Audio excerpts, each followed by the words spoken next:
So what an unbelievable pleasure it is, and this is one that we never thought that we would get. Never. I don't know. We don't want to embarrass you, Mats, but Mats Sundin on the Steve Dangle podcast. Thank you so much for making time for us today. Yeah, thanks for having me, guys. Really appreciate it. What an honor. Well, it was an honor to watch you up close because this is the first time we've seen you in like 10 years on local ice, and it's amazing, Mats. It's like you could still play center for us, and we have a third line opening this year. Are you any interest in coming back or?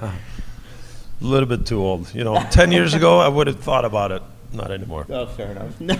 No, even after all this time, you can still like tell who a player is out on the ice, like just by their equipment, and everything's the same for you. Is your stick shorter than most players' sticks?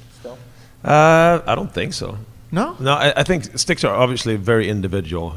Some guys, Timo Solana, play with a very short stick, and there's some guys that play with longer. So I think it's very individual how long your sticks are. When you do get on the ice, it was kind of fun. It's fun to watch because you're passing around it because it's pros and Joes, right? It's the guys that grew up watching you, and then it's you and Steve Thomas and there's so many Todd Warner, so many great players out there. And it's funny when you guys decide to. They're not playing anymore. It's like there was a couple times out there where you're like, yeah, I could pass this, but I'm going to take this for myself and just see where my hands are still. When you put on skates now, does it feel like you're still the same guy you were 10 years ago, or do you feel like, oh, maybe I could sharpen this up a little bit? No, I mean, you play like this, it's fun. And always, as soon as there's a game, it gets competitive, know, and there's some other ex-pros on the other side. They don't want to lose. So once always at the end of games like this, the pace goes up a little bit because no one wants to lose. But no, obviously you feel that you're not moving. I think your brain is thinking you're gonna change speed and stuff that you did when you were in your prime. It doesn't really happen. The body doesn't follow. But it's a great game, and hockey is a great sport because you can play together. Even though we're different levels here, obviously in this camp, everybody's having a great time, and when you're out playing hockey, it doesn't matter if you played one day, your first time, or you played your whole life. So it's a great sport that way. Do you try and keep up with your conditioning? Like, do you keep I do. I don't skate a whole lot anymore, but I do train every, 3-4 times a week at least. Stay in shape, but also the wear and tear for playing the National Hockey League. I have hips and shoulders and knees and all that. That's been taking a beating for many years. So I need to be moving all the time. And when I train and work out and take care of myself, I don't have any symptoms from my career. But as soon as I don't, you start to get inflammations in your hips and knees and stuff. Cranky joints. The 90s. do you ever like look at some of your old games or even look at today's game and go, man, they have it so easy with all the new rules and everything? No, not really. I mean, and it's the classics. It's impossible to compare different eras, Yeah. But there's no doubt that the way the game is being played today, you see there's more Swedes, for example, and Europeans, it's a more fitting game because, even the Stanley Cup finals that we watch now, there's long periods of the game where there's really no body contact. In front of the net, before you went in the front of the net, you have Dave Manson there or Scott Stevens, and there was really no rules in front of the net. It was a full-on war. So the game has changed, but I think it's all for the good. The pace has gone up because of that.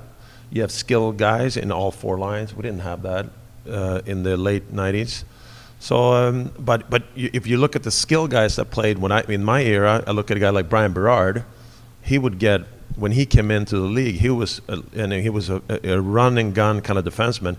He would be perfect playing in the game. He would get 80 points. He'd be like an Erik Karlsson playing in the league today. When you watch the games today, do you catch many Leaf games?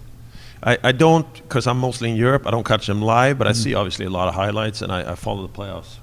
What have you? What do you see from a guy like? And this is an obvious question, but when you see this is the new young team. This is Austin Matthews, Mitch Marner, William Nylander, Morgan Riley on the back end. What are you seeing that is encouraging? No, but I mean, as a Leaf fan, I think there's so much promise for the future here. And like you're talking about these players, they're barely 20 years old. Great hope for the Leaf fans. They showed this regular season what they can do, and it's we just need to be patient with them, let them grow into their roles as Maple Leaf, let them grow as players, and the Toronto Maple Leafs going to have a lot of success for a long time. But I think patience is going to be key for Leaf fans and for media and management to just let this group keep gelling and grow together. Do you consider yourself a Leaf fan to this day? Are you a Of fan of the course. team? I think Yeah. we all had, anyone who's been in Toronto, been associated with the Maple Leaf, whether as a player or as a fan on the street, we all want for the Leaf fans in the city of Toronto to win a championship and a Stanley Cup. So we're all hoping this group's going to get it together for sure. Do you have any non-Matt Sundin Leaf memorabilia? I imagine you have a lot of your own Borio stuff. Salming. I got some stuff of Borio, of course. Get his- One of my idol- did he send you some free underwear when he came out with the underwear line? Yeah, he has actually. I got some Was of it a that picture stuff. of him in it too? No, Because he models his own underwear. But I do get some underwear from him for sure. And he's still, hey, he's almost 70 years old and he's ripped. Unbelievable. He's in great shape. Unbelievable. Well, we were watching the game, and I guess Boria brought a lot of his friends over, and they made a bunch of Boria Salming videos. And when they showed him on the jumbotron, and then they'd show replays of him, when the Leafs scored, and the excitement in him, he still seems like a kid. Yeah. That's why he looks so great, and he's young. He's a big part of life and staying young, I think, is to act like a kid once in a while. We all need it. Need a little more Boria. Exactly. How you been, man? Like we've missed you. Yeah, we have. City. We've missed you, man. Well, that's good. Everything's been good. Since I left and retired, 3 kids. Our daughter is turning 6 here in August. We have a little boy, he's 3. We have another boy, he's 16 months. Busy the last 6 years or 5-6 years. So, but I'm hoping really to be able to come back to Toronto a lot more than I have the last 5-6 years. Every time I land in Toronto, I consider it my home. I told my wife we walked around the city. We walked by the old Maple Leaf Gardens. It's really brings back great memories that I've had in this city. When looking at life as a dad now, okay, and then you come into this league, and obviously first European to go first overall. You come to Canada, then you come to Toronto, especially after Quebec City. What would you tell your younger self to do differently, maybe if you could? Well, I don't think there would have been so much. I don't think I would have done a whole lot any other way. I think when I grew, if anything, when I came in as a young player, I was a huge talent. I learned about the work ethic and the extra stuff that guys are doing now earlier with the training off the ice and all that. I could have done even more of that at an early stage, but I picked up around 26, 27. I kind of learned that this is very important. To be a player at the elite level in this league for a long time, you got to take care of yourself off the ice and work out and all the stuff that all these guys do right away today when they're 19. What's harder, being a parent or being in the NHL? Being a parent, for sure. Playing the National Hockey League, I mean, when we play in the National Hockey League, it's the same feeling as, that's a great thing about the great game of hockey. Whether you pick up or a pro camp like we are here today, or in the Stanley Cup Finals, you have to play the game. You know what I mean? It is a game. So parenting is way harder than playing hockey. Some fourth line Much player more, might say that the NHL is harder, but I mean, it's easy for you. You scored over 500 goals, right? Well, I think we all of us, we talked about it in the dressing room today, and Brian Berard, and we talked about, it's weird. It's the same feeling. It's not easier to play in the pro camp game either, physically. It's just the game is kind of the same. It doesn't matter what level you play at. Go ahead, Steve. Yeah. Oh, I mean, I'm just in awe of being around Mats Sundin, man. No, have you noticed, because I've noticed over the last little while, that the Leafs are slowly but surely, as an organization, becoming Team Sweden? Like, all the way through the minor leagues. It's always been, no? Yeah, I guess it was. No, but do you know much about, like, Per Lindholm, for example? He's coming over? Watched him play, yes. Yeah. I watched him play this year in the Swedish League. I don't know a whole lot about the other young guys that are in the Maple Leaf system. Nylander, obviously, I followed him since he was a kid, watched him play, great talent. So, and I know that Babcock in Detroit, he had a lot of Swedes on his teams when they won the Stanley Cup. So I think Swedes and Canadians are very similar in the way we are as human beings. I think as teammates and all that. I think it's a great fit. And Nylander's kind of this perfect hybrid because he was born in Calgary. Yeah. I think Don Cherry likes to Exactly. remind people of that. But Yeah, sorry, he's Canadian. Yeah, of course. well, that's What am I right. saying? Well, he is playing for Team Sweden, so they let him slide. He's good enough. What is it now? Like, you look back on your career and you think about all the amazing memories that you had. You played with some incredible players. I mean, we saw some today. You mentioned Brian Berard a couple times, Todd Warner, Wendell Clark, Ty Domi's kicking around, Cujo's here. Are there moments that stick out that make you feel like, okay, this is when I felt, and this is going to sound super cheesy, but forgive me, I'm a Leaf fan, where I'm like, where you really felt like this is one of my favorite Leaf moments, where I felt most like Toronto Maple Leaf, like it was a family, like it was a brotherhood, a community? Yeah. I think, we had 2 runs to the conference finals. Both those runs are obviously very special, I think, in the city. We all know how the city comes alive in the playoffs. Especially, I think, early or the first year we moved into the Air Canada Center, we we lost to Buffalo in the conference finals, but we had a special team there. We were a team really that was built a lot like modern day hockey teams. We were deep. We had Steve Sullivan type of guys on our third line.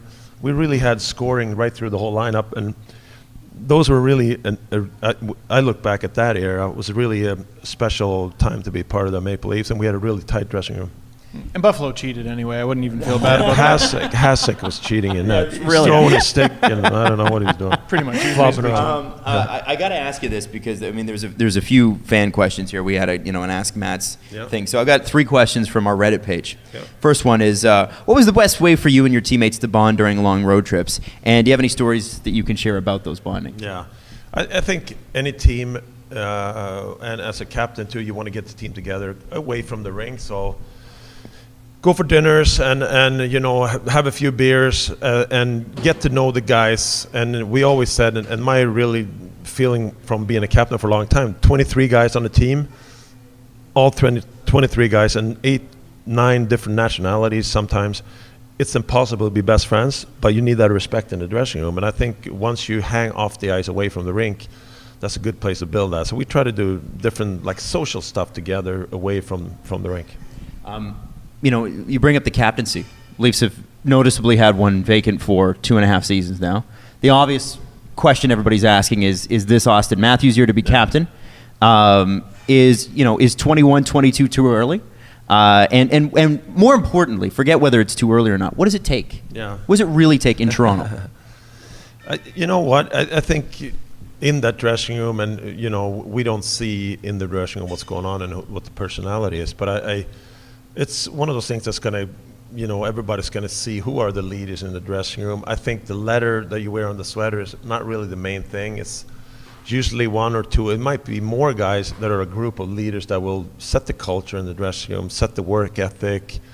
This is how we treat people when we're Maple Leafs, and we're proud to wear the jersey. So I think the Leafs are doing the right thing, and the guys are so young. We can't forget the pressure to be Maple Leaf, but you look at Austin Matthews and Nylander and Mara, these are young, they're kids, and let them grow and grow into the roles as Maple Leafs, and it's going to pan out by itself naturally who are the captains or leaders going to be. Personally, did you feel more pressure having the C on your jersey? No, you know what? I didn't get a C on my letter until I was 26 or 27 or something like that. I enjoyed it. I always did. I was a captain as a kid playing in Bantam and all the way up. And for me, I enjoy a little more responsibility. It actually made me a better player on the ice personally as well. So, but it's very personal. Not every player wants that either.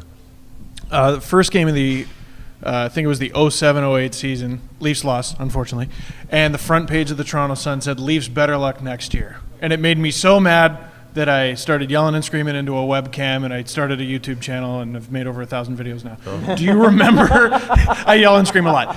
Is there anything you remember from where you were a player that just got you fired up or mad or just stuck with you at all? Or did you try to block it? You get obviously every time you lose or you get mad and upset. That's just sports. The problem is you got to play the next day, and that's how season rolls on. So we're most important thing as an elite player in the National Hockey League, you have to stay level-headed. Whether you lose today, you got a new game tomorrow, or the other day. You got to, whether win or lose, you got to keep raising your bar and be the best you can be. So you can't really waste too much energy on thinking about what happened or what's going to happen. You just got to be in the moment and try to be the best you can be every day.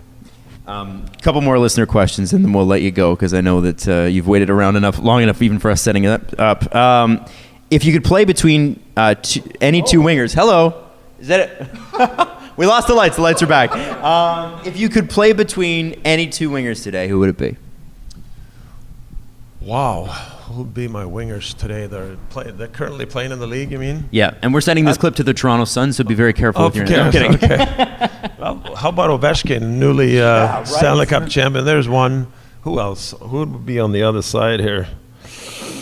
I'm trying to think of some young Swedes that are breaking into the league here. Elias Pettersson. How about him coming into seen the him league? play? I saw him the whole winter. Fantastic talent. So Vancouver's going to have a really good Swede replacing the Sedin twins. Mm-hmm. Yeah, And that other Swede that used to play for them. exactly. I won't mention that guy's Exactly. name. Who had the weirdest pregame meal, and what was it? I think Nick Antropov and Alex Ponikarovsky, when I played, they ate 2 big plates of, they just put everything that was on the buffet there, the lunch buffet for the game lunch, and it was so much food on it. I just got sick And would of it looking at be good everything. food, or would it be like? It was good food, but it was like 9,000 calories on one plate.